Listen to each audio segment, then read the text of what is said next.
Causos de hoje vai mostrar que estudo faz toda a diferença. E quando se estuda botando a mão na graxa, também.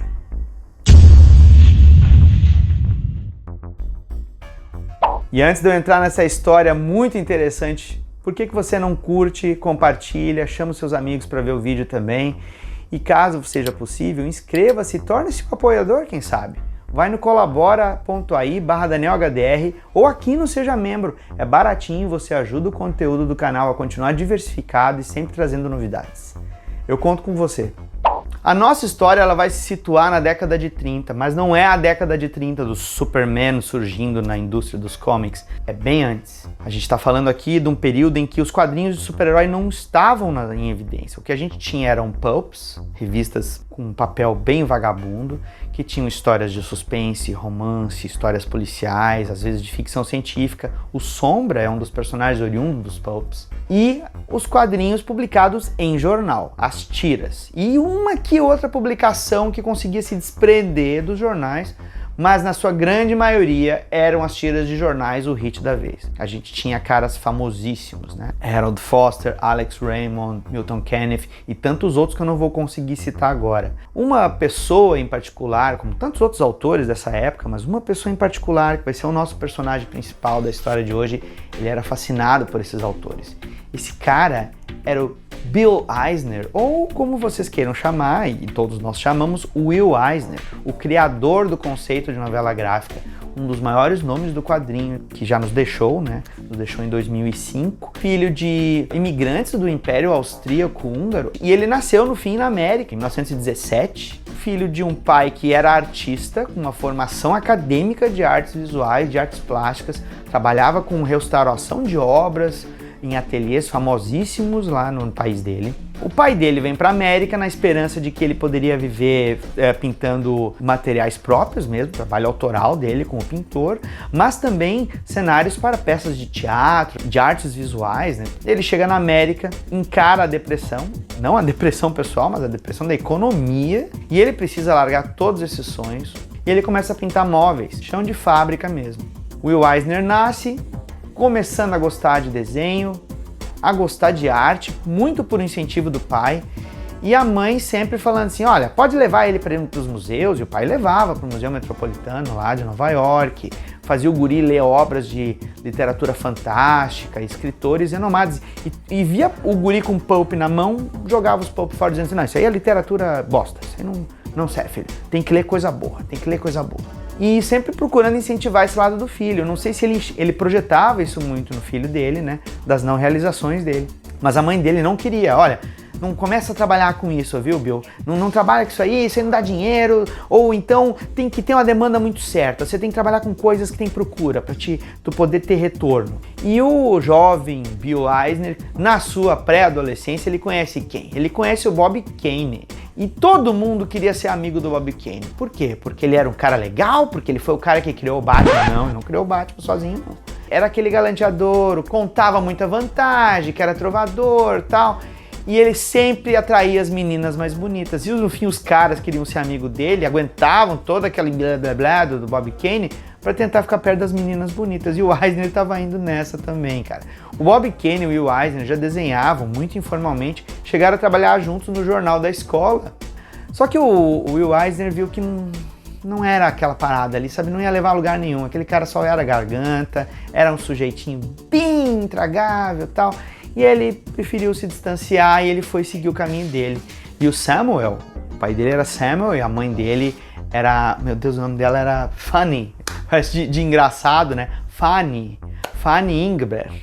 E o pai dele, o Samuel Eisner. Pois o seu Samuel, ele queria incentivar muito o Will Eisner, tanto que ele fez das tripas coração para pagar os estudos dele no Art League Institute, que ficava lá na Times Square, ali nos anos 30. E o guri começa a estudar artes lá, começa a estudar processo gráfico lá, começa a estudar um bocado de coisa que o pai dele, de certa forma, também teve contato na formação artística dele. Só que o guri tava querendo trabalhar com quadrinhos. O guri era o tinhoso, ele queria... o pai dele não queria saber se ele tava gostando de quadrinhos ou não. Mas ele já era adolescente, rebelde, ele adorava, cara, adorava os quadrinhos do Harold Foster, adorava Flash Gordon, adorava o Príncipe Valente, adorava essas coisas, sabe? Só que ele também percebeu que, cara, esses loucos aqui têm muita grana. Se precisar tirar uma foto de referência, eles conseguem pra usar nas histórias. Se eles precisarem contratar modelo vivo pra ficar posando pra eles, desenhando, eles conseguem. E ele percebeu, cara, eu não tenho esse dinheiro, eu tenho que estudar. E ele estudou, praticou várias linhas de traço, cartoon, realismo, expressionismo, técnicas diferentes, com materiais diferentes, um bocado de coisa, mas ele tinha que conseguir dinheiro para ajudar em casa. Lembre-se, depois do pai dele, ele era o segundo homem da casa, os outros filhos todos mais novos, e ele ali com os seus 17, 18 anos já estava metendo a cara no mercado de trabalho. E uma das primeiras coisas que ele pega para trabalhar é numa gráfica que ficava no sul de Manhattan, e lá ele trabalhava com impressão, sabe do quê? De gibi pornô. Ele diz, inclusive, na biografia dele, que ele chegou a receber proposta para desenhar gibi erótico e ele ficou naquele dilema, pega ou não pego, sabe? Porque, pô, é um dinheiro. Mas ele disse que não pegou. Tendo o histórico posterior do Eisner de ter criado vários pseudônimos e podendo emular vários traços, eu não duvidaria que ele pegou. Mas se pegou ou não pegou, o importante é que ele trabalhou, cara, e ele conseguiu, às duras penas, ajudar na casa dele. E ele pegava muito trabalho com publicidade, muito uma maneira de se dizer assim, mais ou menos, né? Só que, numa dessas andanças dele, tentando mostrar o portfólio, sabe com quem que ele cruza na rua? Com o Bob Kane. Bob Kane sempre com a pinta, né? Ah, sou playboy, sou Bruce Wayne, tal e coisa. E ele, pô, cara, como é que tu tá, tal, beleza? E aí o Bob Kane até veio com uns papos pra ele, dizendo, não, eu vou criar um sindicato com artistas pra poder lutar pelos nossos direitos, pra elevarem o valor de página. No fim, não fez coisa nenhuma. Só pra cantar vantagem, né? Mas o Eisner falou assim, pô, legal essa ideia e tal, mas, cara, eu tô tentando arranjar trabalho. Ele disse, ó, eu fui numa editora, uma editora vai publicar material novo, isso o Bob Kane falando pro Will Eisner, né? Eles têm uma revista chamada Wow! What a Magazine! Esse era o nome da revista. Revista para o público adolescente. História de aventura, de humor, essas coisas. E ele foi lá, já vendeu uma historinha e tava uma graninha no bolso e tal. E o Will falou assim, pô, legal, cara. Pô, fica lá, não sei aonde e tal. Deu o endereço. E aí o Eisner, cara, tava com o portfólio embaixo do braço, morrendo de fome já. Que ele ficou a manhã inteira zanzando. Ele pega lá e vai no escritório dessa Wall Magazine. E lá ele encontra o nosso segundo personagem, chamado Samuel Maxwell Eager, que preferia ser chamado de Jerry Eager, pois o Jerry Eager já era um sujeito de seus 30 anos, que fazia cartoons bem medianos, e ele tentava sobreviver de arte, mas ele gastava mais do que tinha, ele gastava muito, cara, ele conseguiu ainda aquela brecha nessa editora, e essa editora que publicava o What a Magazine, que era um anexo de uma fábrica de vestuário. E eles publicavam livros sobre judaísmo. E aí ele ficou como o encarregado de faz tudo da editora. Só que ele pediu, né, para poder publicar uma revista em quadrinhos e lá publicar os quadrinhos dele. Historinhas de cartoon e tudo mais, ele sempre foi mais na linha do humor, né? Chega o Eisner, pegou o elevador, foi na salinha, uma salinha pequenininha, cara, pede pra mostrar o portfólio. E nessa hora que ele chega, toca o telefone, e o telefone é atendido pelo próprio Eager, salinha minúscula lá, como eu já falei, ele era um faz-tudo lá da editora. E os caras desesperados na gráfica, que ficava algumas quadras dali, dizendo, cara, nós estamos perdendo papel, nós vamos levar um prejuízo, velho. Tá saindo tudo furado aqui, tá uma merda aqui, pelo amor de Deus, nos salva aqui. Ele ficou, cara, eu vou perder o emprego, velho, eu vou perder o emprego, e a revista não tinha nem saído. Ele tava montando o número 1. Ele pegou esse trampo só para poder fazer essa revista. E aí ele levanta, põe o casaco, o Eisner tentando mostrar o portfólio para ele, e ele fala, ó, garoto, eu não tenho tempo. Passa aqui outro dia, não tem problema, eu tenho que resolver um pepinão aí. E aí o Eager sai, passo corrido.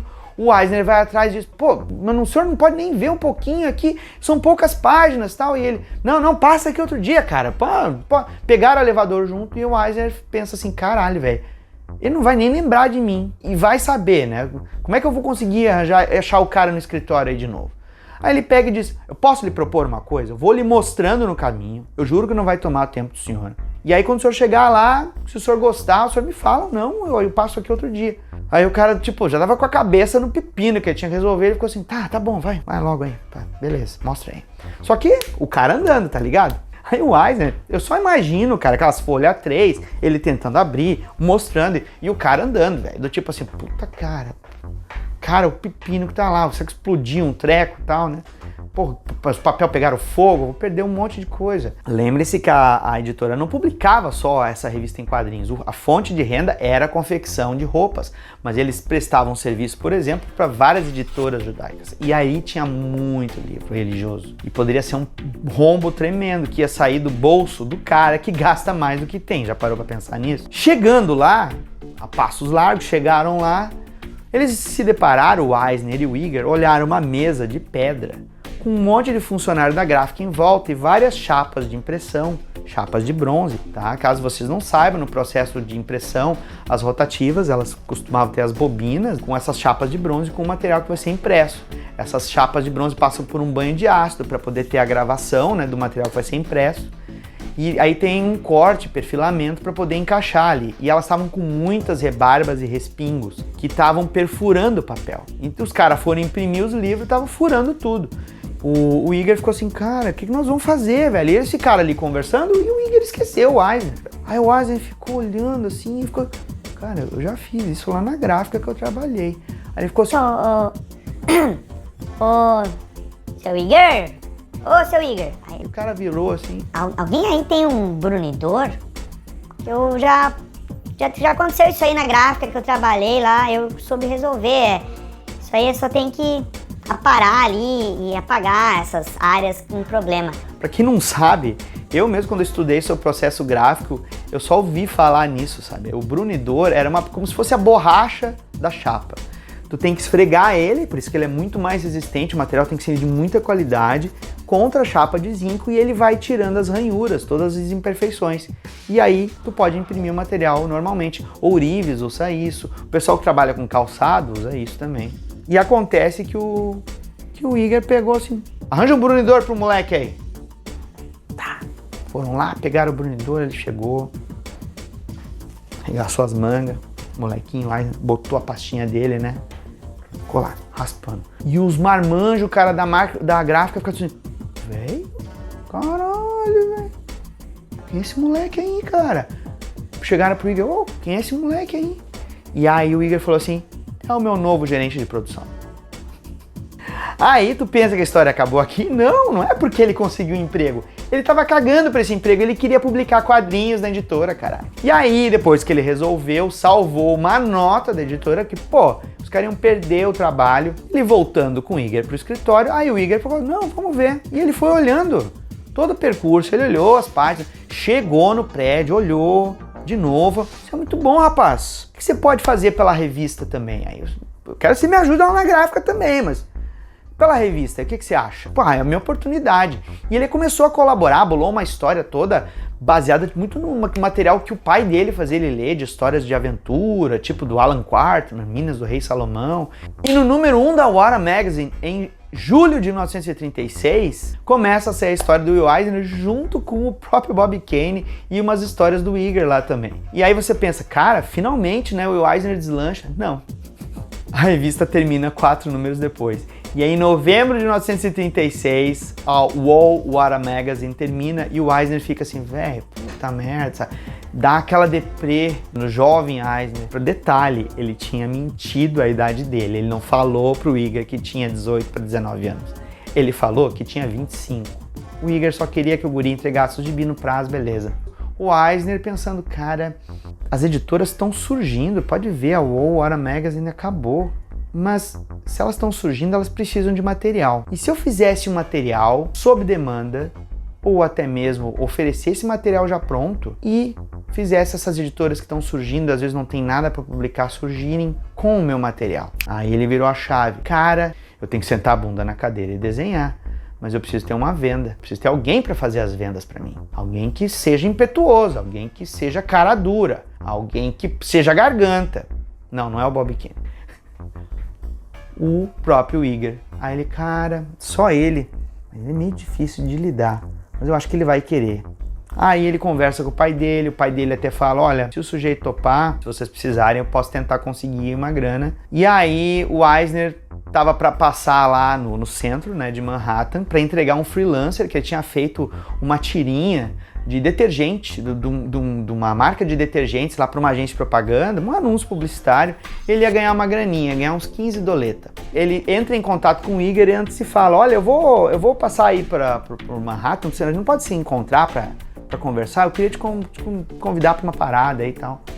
Aí o Iger ficou assim, puta, cara, o que ele quer, né? Eu gosto dele, o cara é legal, tá, vou lá, né, vou topar, mas não vai dar em porra nenhuma, sabe? O que eu posso fazer, velho? Eu tô sem emprego, eu tô fudido, eu tô ficando, sei lá. E o Iger foi. Aí eles se encontraram naquele dia, o Eisner já tinha passado na agência, pegou o pagamento dele e tudo, e se encontraram num restaurantezinho furreca, que ficava na frente da gráfica do jornal Daily News ali. E foram lá, sentaram, o Eisner pediu a comida, o Iger também. E aí o Eisner explicou para ele o plano, olha, vamos dividir, fazer uma sociedade, um estúdio, meio a meio, eu desenho e você vende o material. Pra gente poder pegar vários clientes, eu pego e vou criar pseudônimos e aí vamos fazer séries diferentes de tiras e tu oferece ela para jornais, para editoras, ver se o cara quer lançar uma revista, aí se precisar a gente, um projeto sob demanda a gente faz, mas vamos fazer isso aí, só que eu preciso de alguém na rua para vender. E eu acho que tu tem bastante contatos, eu acho que tu vai conseguir pegar alguns clientes. Aí o Iger gosta da ideia. E na verdade ele conhecia um que outra pessoa já do trabalho dele na gráfica, né? Só que ele ficou assim, demais, cara, mas mais fácil que eu trabalhe pra ti, velho. Porque eu não tô com um tostão, com que capital eu vou entrar com isso, cara? Eu tô fudido, velho. Tô me separando, eu tô sem emprego, eu não sei nem onde eu vou dormir. Não sei se eu vou ter que voltar pro interior pra morar com os meus pais de novo, cara. O Eisner pensa assim, não, vamos fazer o seguinte, eu já andei pesquisando, e pior que o Eisner tinha pesquisado mesmo. Ele viu várias salinhas ali na 43 com a Madison, perto de um monte de pontos de aposta. Olha como ele já estava planejando. Ali os caras às vezes poderiam perder ou ganhar uma bolada, e como o quadrinho estava expandindo, os caras poderiam querer até investir com isso. Vamos ficar por ali, ter um estúdio prestando esse tipo de serviço, e vai que, né? Vai que a gente pega algum cliente de lá mesmo, algum cliente dos teus contatos. Tá muito barato, não precisava de fiador para alugar a sala. Saía $5 o aluguel mensal, $5. Ele pegando os 15 que ele tinha no bolso, ele já conseguia garantir alguns meses para eles conseguirem trabalhar, pelo menos com um ponto comercial. Se o Iger precisasse ficar lá, ele ficava. E eles pegaram um pontinho lá, mequetrefe, uma salinha de 3x3, praticamente o tamanho da sala lá que ele tinha, o Iger tinha na Wall Water Magazine. E aí, fechado, tá, beleza, então vamos lá, meu pai falou também que vai dar uma ajuda, se a gente precisar. E eles saem do restaurante, o Eisner se sentindo, pô, cara, foda. Deixa eu pagar a janta aqui pra ti. Pagou lá $1,50, $1,90 a janta. Aí o Iger foi atrás, obrigado, mas estranhou, né? Ele falou, cara, você não deixou o tip, né? A gorjeta lá pega muito mal. Se você vai pagar uma coisa que tem um quebradinho, você deixa o troco. É tip, porque isso aí vai direto para os funcionários, não vai nem para o caixa da empresa. E na verdade ele ficou assim, não, eu até me esqueci, pô, desculpa, é só o que eu tinha ali no bolso, eu só tô com outras notas altas aqui. O fato é que a diferença, cara, ele deixou contadinho para poder voltar para casa. E aí ele pega o metrô, volta para casa dos pais dele, e aí nasce o estúdio Eisner e Iger, que por sinal o nome do Eisner tá na frente, porque o Eisner fala, sou o homem do dinheiro, eu tô botando dinheiro, então vai meu nome na frente. E o Iger ficou assim, whatever, velho, de boas. O que mais atormentava o Eisner é, cara, eu só tenho 18 para 19 anos, que ele vai querer trabalhar comigo? Confessou tempos depois a idade dele, não teve problema. E esse caos só mostra como o estudo, como o conhecimento faz a diferença, principalmente na hora certa. Mesmo que tenha que arregaçar as mangas e botar a mão na graxa ali nas máquinas e limpar todas as chapas e tudo mais. Então, gostou? Pode compartilhar, pode curtir, pode se inscrever no canal. Por favor, seja bem-vindo, seja bem-vinda. E claro, né, se você quer saber desses outros causos aí, que tem muita treta lá dentro do estúdio do Eisner e do Iger, entre outras tantas histórias, seja membro. temos o colabora.ai/DanielHDR ou aqui mesmo no YouTube no Seja Membro. A gente se vê no próximo Causos. Valeu!